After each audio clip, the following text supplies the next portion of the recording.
Hello, dear students. A very warm welcome to you all in the today's session. If you remember, we have started with the chapter 4 of history, and from the last two sessions, that was Maharashtra before the time of Shivaji Maharaj. So, let us first have a recall to the topics we had done earlier. We had done village, that was we have done the nature of settlements. Okay, so that was first initially we saw in the introduction of the lesson which powers were ruling our Maharashtra. Then we saw the nature of settlements in the three forms, that is village, a very small town is called a village, then kasba, a big village called as kasba, then pargana means a unit of villages are known as pargana.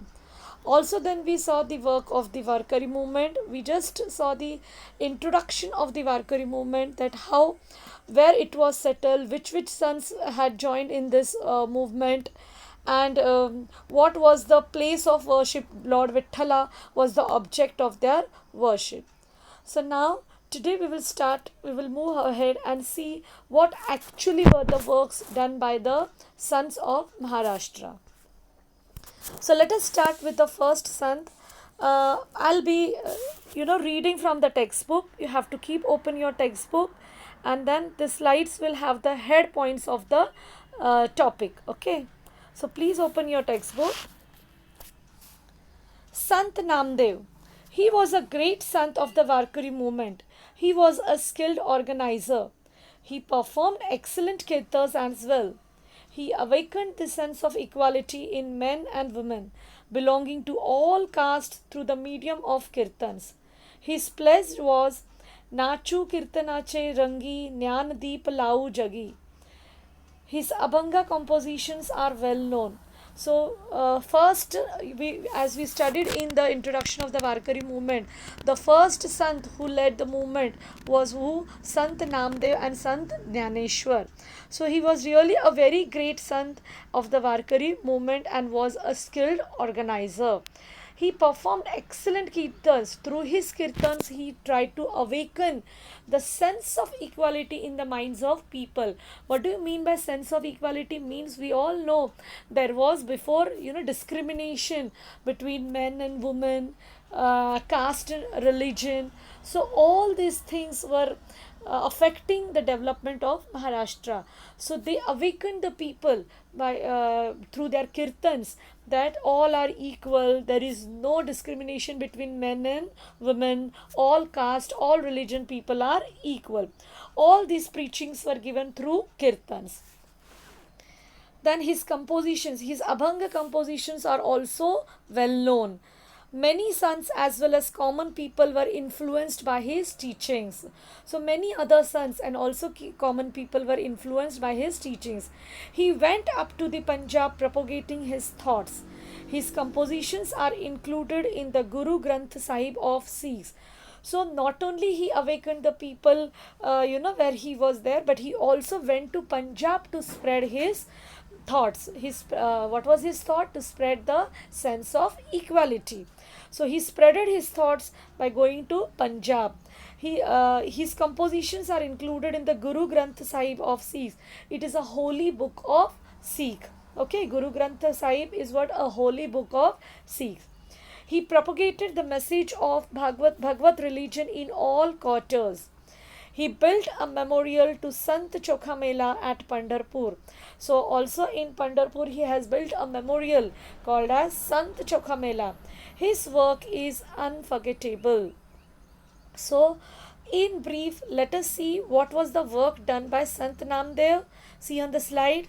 Sant Namdev was a skilled organizer. He awakened the sense of equality through his kirtans. He also went to Punjab to spread his thoughts. Which thoughts did he spread? The sense of equality. His compositions were included in the Guru Granth Sahib. He propagated the message of Bhagavad religion in all quarters. In all sections he spreaded the message of Bhagavad religion.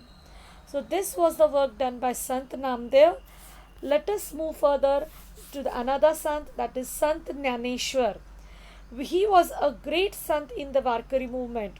He wrote the Bhavarta Dipika or Jnaneshwari, which elucidates the meaning of the Sanskrit Bhagavad Gita. So he was also one of the great sant in the Varkari movement, and he has written the Bhagavad Gita in Sanskrit, but he translated the Sanskrit language into Marathi. He translated whatever teachings was given in the Bhagavad Gita and wrote it in Marathi so that the people can understand it very nicely. So what was the name of that? The book which he wrote in Marathi, it was Bhavarta Dipika or Jnaneshwari. So it gives the meaning of the Sanskrit Bhagavad Gita. He also composed the Amrutanubhav. He preached the importance of the path of devotion through his works and compositions. Also, his compositions were there in Amrutanubhav. He preached the importance of path of devotion through his works.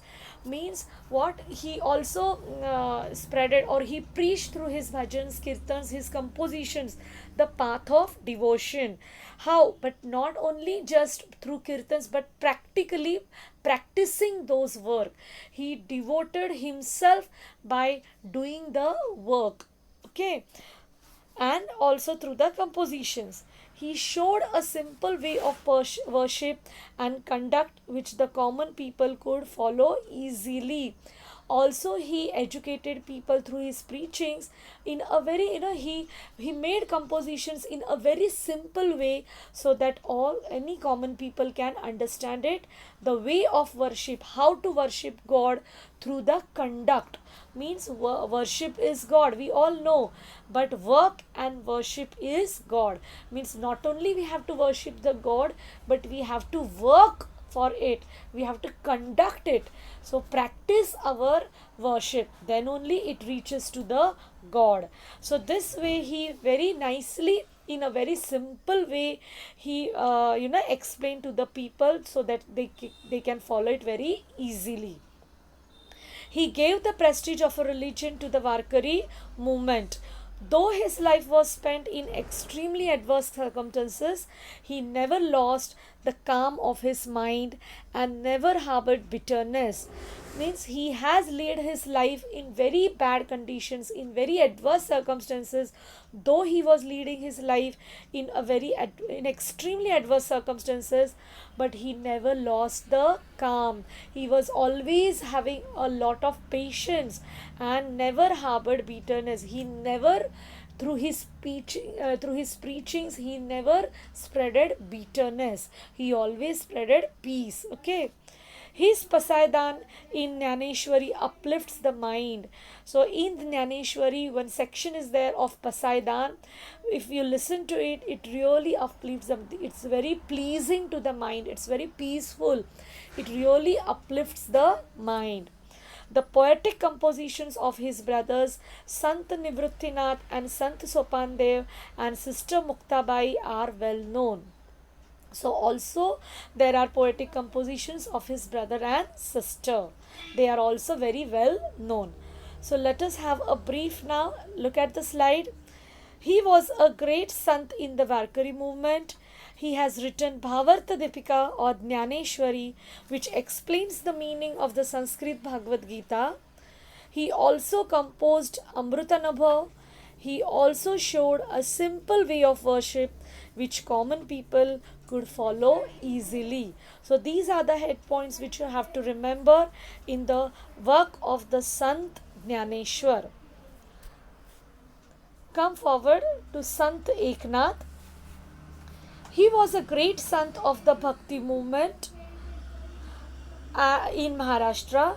His compositions are many and diverse. They include Abhanga, Gavlan, Bharud, etc. He has started Bhagavad Dharma in detail and in a simple manner. He has portrayed people's life in Bhavarta Ramayana through the story of Ram. So again, Sant Eknath, as we all have heard, he was also a very great sant of Bhakti movement in Maharashtra. Bhakti movement was led in Maharashtra by this sant. His compositions are also many and diverse, means very different. Diverse means what? Very different. What they included? They included Abhanga, Gauran, Bharut, etc. He also started the Bhagavad Dharma in detail and in a simple manner. He portrayed the people. He has portrayed people's life in Bhavarata Ramayana through the story of Ram. So he took the inspiration of Ram through the story of Ram. He portrayed people's life in Bhavarata Ramayana. He explained in Marathi the bhakti part of the Sanskrit word Bhagvat. So again he translated the bhakti part of the Sanskrit work in the what was given in the Bhagavad. He explained it in Marathi. His abhangas show the warmth of devotion. His abhangas evoke us the its very depth, deep meaning of devotion. It evokes the warmth of devotion. He demonstrated through his own conduct that there is no need to renounce worldly matters for attending the highest truth. So he practically demonstrated that through our conduct, or there is no need to attend the highest truth, there is no need to renounce worldly matters for attaining the highest truth. You can reach through your worship and through your work. Paramartha, the highest truth, Paramartha. He was a teacher of the people in the true sense of the term. So he was really, in a true sense, a good teacher. He believed that our Marathi language was inferior to no other language. So he gave importance to the Marathi language, and he considered, he educated the people that Marathi language is not inferior to any other language. He asked the Sanskrit scholars forcefully, Sanskrit वाणी देवे केली तरी प्राकृत काय चोरापासूनी झाली. म्हणजे even if the God has created the Sanskrit language, then though naturally nobody can steal it. Nobody can steal it. So he heavily criticized those who hated other religions. Also, he was in the opposition. He used to oppose the people who used to criticize other religion. So basically, if you see, all the sons were practicing or awakening in the people's mind the sense of equality. Also, Sant Eknath was preaching the people that all religions are equal, and those people who opposed, who criticized other religions, he was hating those people. He was against such people who criticized other religion. So let us see on the slide the brief head points of the Sant Eknath. He was a great sant in the Bhakti movement in Maharashtra. His compositions include his compositions include Abhanga, Gauran, Bharut, etc. His Abhangas show the warmth of devotion. He explained in Marathi the Bhakti part of the Sanskrit word Bhagavat. He believed that Marathi language was inferior to no other language. He heavily criticized those who hated other religion. So we will continue further now.